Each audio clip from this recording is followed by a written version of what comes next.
पंचासी और सभा में उपस्थित सभी विद्वज्जनों को मेरा प्रणाम। मैं कोई हिस्ट्री की टीचर नहीं हूँ, मैं आर्काइव्स से हूँ और आर्काइव्स की ही एक रिपोर्ट, एक डॉक्यूमेंट के आधार पर मेरा पेपर है। आदिवासी प्रतिरोध की परंपरा 19वीं सदी के उत्तरार्ध में लोहरदगा एवं सिंहभूम के ईसाई कोलों का आंदोलन। तो ये सिर्फ ईसाई कोलों का नहीं है, ये ईसाई आदिवासियों का प्रतिरोध है। लेकिन चूँकि कोल शब्द मैंने इसलिए यूज़ किया है कि जो छोटा नागपुर के कमिश्नर सीसी स्टीवेंस ने अपनी रिपोर्ट में ये जो प्रतिरोध चल रहा था उसको ईसाई कोल के रूप में व्याख्या किया है, इसीलिए मैंने टॉपिक में ईसाई कोल का यूज़ किया है। हम सभी ये जानते हैं कि बक्सर युद्ध के बाद जो बिहार, उड़ीसा और बंगाल की दीवानी मिली अंग्रेज़ों को, और छोटा नागपुर क्षेत्र जो है वो ईस्ट इंडिया कंपनी अंग्रेज़ों के अधीन आ गया। और उनके अधीन आने के बाद से जो आदिवासियों की आर्थिक व्यवस्था थी वो बदलने लगी। खासकर पहले पढ़ा राजा होते थे, राजा प्रजा के संबंध खराब नहीं थे, बहुत ज़्यादा आर्थिक कष्ट आदिवासियों को नहीं था। लेकिन जैसे जैसे जब परमानेंट सेटलमेंट आता है और परमानेंट सेटलमेंट के बाद ज़मींदारी प्रथा जो आ जाती है, और ज़मींदारी प्रथा के कारण आदिवासियों पर बहुत ज़्यादा कर लगते हैं, बैल बेगार, उनको ज़मींदारों के घर में काम करना आवश्यक हो जाता है, उनकी महिलाओं के सम्मान की रक्षा नहीं होती है, कर से वो मतलब परेशान होने लगते हैं। तो आदिवासी प्रतिरोध करते हैं। और यहाँ है कि ये आदिवासी दूसरी तरफ ईसाई मिशनरी, ईसाई धर्म में परिवर्तन, उनको ईसाई धर्म में दीक्षित करने का काम वो कर रहा है। तो ये जो आदिवासी हैं वो ईसाई धर्म में इसलिए दीक्षित हो रहे हैं कि उन्हें ऐसा लगता है कि ईसाई धर्म अपना लेने से उन्हें जमींदारों के कष्ट से, जो छोटा नागपुर के नागवंशी राजा हैं, जो कर व्यवस्था है, उनसे उनको फ़ायदा मिलेगा। इसके लिए वो आदिवासी धर्म में दीक्षित होते हैं, ज़्यादा धर्म नहीं, वो ईसाई धर्म में दीक्षित होने का उनका ये कारण होता है। और इसका एक परिणाम हम ये भी देखते हैं कि जो ये लोग कर के विरुद्ध में अपनी उनकी जो भूइहरी ज़मीन, जो फूट कट्टी ज़मीन थी, जो कि जंगल को काट कर उन लोगों ने बनाई थी और वो उसके मालिक थे, लेकिन जब जमींदारी प्रथा के कारण उन ज़मीनों को जमींदारों के द्वारा लगान नहीं देने के कारण जब वो फूट कट्टी या भूइहरी ज़मीन से उसको मझियस ज़मीन में बदला जा रहा है, मझियस मतलब ज़मींदारों की ज़मीन, उसमें वो बदला जा रहा है, तो इसके विरोध में शुरुआत में ईसाई मशीनरी जो है वो आदिवासियों का साथ देते हैं। और जर्मन लूथरन मिशन के जो पादरी हैं वो ईसाई मतलब इन जो ईसाई आदिवासी हैं इनके बिहाफ में एक याचिका सरकार को देते हैं और वो कहते हैं कि ये लोग बहुत जमींदारों का इन पर बहुत शोषण हो रहा है, ये कर से बहुत परेशान है, अतः इनको रिबेट दिया जाए। लेकिन इस गवर्नमेंट की तरफ से ये आता है कि नहीं, इन्हें कोई लाभ नहीं दिया जा सकता है। ठीक है, उन बड़ाई वो करते हैं जर्मन लूथरन मिशन की, हाँ ठीक है, आपने इतनी सहानुभूति है, आपने सहानुभूति पूर्वक उनकी समस्याओं पर विचार किया है, ये अच्छा है। लेकिन सिर्फ ईसाई धर्म में दीक्षित होने के कारण उन्हें किसी भी तरह का लाभ नहीं दिया जा सकता। इस तरह से उनको उनकी बातों को अस्वीकार कर दिया जाता है। तो हम देखते हैं कि शुरुआत की जो ईसाई मिशनरी है वो आदिवासियों का पक्ष ले रहे हैं, लेकिन बाद में जब वो सरकार का रुख देख लेते हैं कि सरकार उनके साथ नहीं है तो वो भी अपना नज़रिया बदलते हैं। तो 14,000 से अधिक ईसाई आदिवासी भारत सरकार को एक ज्ञापन देते हैं और वो कहते हैं, उनको ये उम्मीद रहती है कि सरकार जरूर हमारी व्यवस्था को सुधरेगी। जो लोकल गवर्नमेंट है वो भले ही नहीं सुन रही है, लेकिन जब भारत सरकार तक हमारी याचिका जाएगी तो वो जरूर हमारी बात सोचेगी। लेकिन उनकी बातों पर कोई विचार नहीं किया जाता है। उनके सरकार जो ईसाई मिशनरी के जो पादरी होते हैं, जो रेवरेंड ओनाज और याहू नॉर्थ इन लोगों को ये कहती है कि वो आदिवासियों को समझाएं कि ये जो पिटीशन दे रहे हैं और पिटीशन दे रहे हैं उसमें उनका पैसा खर्च हो रहा है, उनका कागज़ प्रिंट करवा रहे हैं, बार बार कलकत्ता जा रहे हैं वकीलों के पास, तो इनसे उनका पैसा खर्च हो रहा है बेकार, उसमें कुछ होने वाला नहीं है। उनको समझाइए कि वो पिटीशन देना बंद करें। लेकिन यहाँ हम ये देख रहे हैं कि ये आदिवासी अभी तक हिंसक नहीं हुए। इससे पहले हम ये देखते हैं कि आदिवासियों के हिंसक प्रतिरोध की एक परंपरा रही है, लेकिन आदिवासी हिंसक नहीं हो रहे, अहिंसात्मक रूप से अपने पिटीशन दे रहे हैं और अपनी बातों को मनवा रहे हैं। यहाँ पर हम ये देख सकते हैं कि गांधी जी चंपारण से उनका मूवमेंट भारत में स्टार्ट होता है और वो अहिंसा के थ्रू अपना आंदोलन चलाते हैं। लेकिन इसके पहले 19वीं सदी के उत्तरार्ध में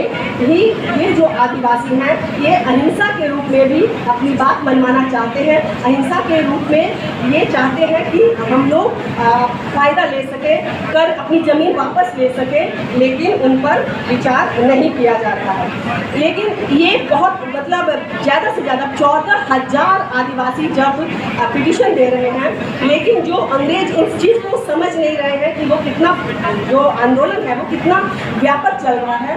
इसलिए जो हैविट है वहाँ का अधिकारी वो कहते हैं कि ऐसा कुछ नहीं है, कुछ उरांव और मुंडा है जो कि पिटीशन दे रहे हैं, लेकिन ऐसा कुछ नहीं है कि वो कुछ सरकार को नुकसान पहुँचा सकते हैं।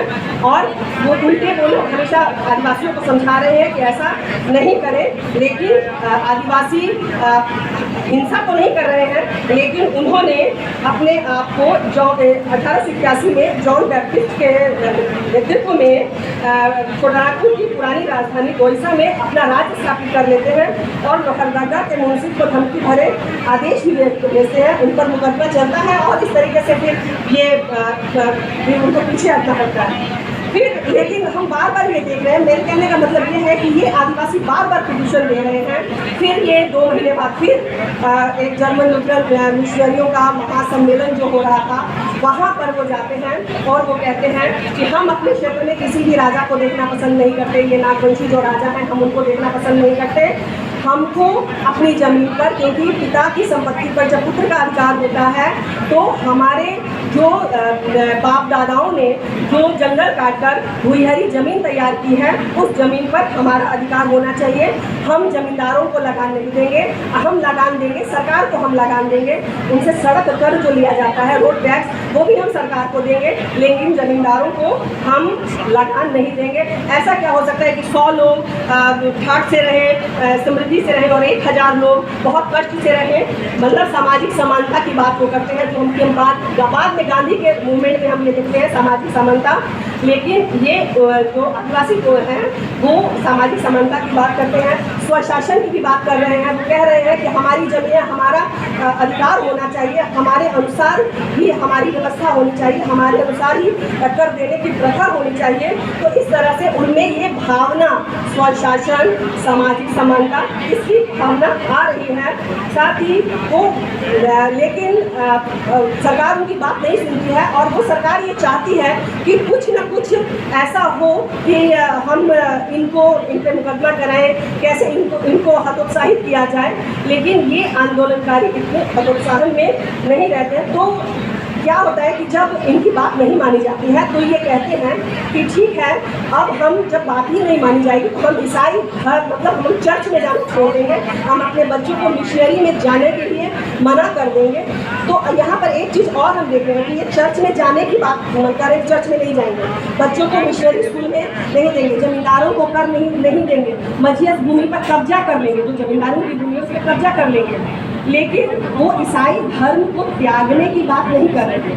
इसी का कारण है कि ये जो ईसाई आदिवासी हैं वो चर्च में नहीं जाकर अपने एक रिलेटिव किसी की शादी ईसाई धर्म के अनुसार वो करवाने लगते हैं। ईसाई धर्म से जो शादी होती है वो आदिवासी करवा रहे हैं, कोई एक आदिवासी मतलब करवा रहा है और चर्च में नहीं जा रहा है। अब ये घटना जो होती है ये अंग्रेजों को नागवार समझ हो जाती है। उनको लगता है कि ऐसे तो चर्च का महत्व ही खत्म हो जाएगा, ये आदिवासी जो है वो चर्च के महत्व को ही नकार रहे हैं। तो एक ये घटना हो जाती है। दूसरी घटना ये हो जाती है कि फिल्मर गांव था, उस गांव में ये लोग जमींदार का जो नौकर जो जमीन पर खेती करने पर ये लोग वसीयत जो जमीन होती है उस पर कब्जा कर लेते हैं और जमींदारों के द्वारा इसका विरोध नहीं किया जाता है। इतनी अधिक संख्या में ये आदिवासी होते हैं जिसके कारण से वो लोग विरोध नहीं कर पाते हैं और एक जो मझियत जमीन पर आदिवासियों का अधिकार हो जाता है, जो कि बहुत बड़ी बात होती है।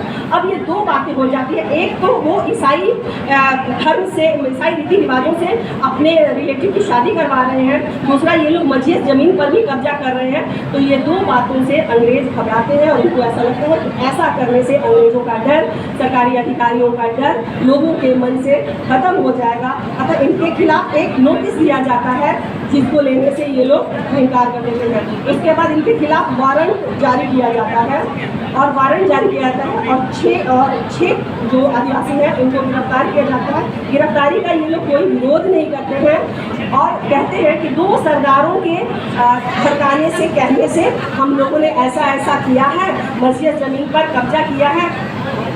तो जो पुलिस इंस्पेक्टर इनको गिरफ्तार करने के लिए जाता है, इसको लगता है कि बहुत अच्छा है कि इसको अब गवाह बना के बाकी जो आंदोलनकारी हैं उसको हम गिरफ्तार किया जाएगा, उस पर एक्शन लिया जाएगा। लेकिन ये आदिवासी भी जो कहते हैं आदिवासी भोले भाले होते हैं, लेकिन ये बहुत स्मार्ट निकलते हैं। जब ये रांची हाईकोर्ट जाते हैं तो बोलते हैं कि हमने तो ऐसा कोई बयान ही नहीं दिया है और हमको तो कोई नोटिस ही नहीं मिला। तो इस तरह से आदिवासियों के आंदोलन को क्रश करने की कोशिश होती है। लास्ट में ये लोग फेयर पिटीशन करते जाते हैं, सरकार द्वारा उन्हें कोई भी कोई भी रियायत नहीं मिलती है और लास्ट में फिर ये बोलते हैं कि हम लोग अब ऐसा हमारे साथ नहीं बात मानी जाएगी, तो हम लोग जो मिशनरी के लोग हैं, जो सरकार के लोग हैं, जो जमींदार के लोग हैं, उन सबको मार कर फेंक देंगे। यहाँ से हम ये देखते हैं कि ये अहिंसा को छोड़कर हिंसा की तरफ आते हैं और बिरसा मुंडा के नेतृत्व में हिंसात्मक आंदोलन शुरू होता है। तो ये जो अहिंसक आदिवासी थे वो हिंसा का तरीका अपनाते हैं, उस आंदोलन में शामिल हो जाते हैं और बिरसा मुंडा का आंदोलन जो कि आगे एक अलग आलेख का विषय है उसमें शामिल हो जाए। धन्यवाद।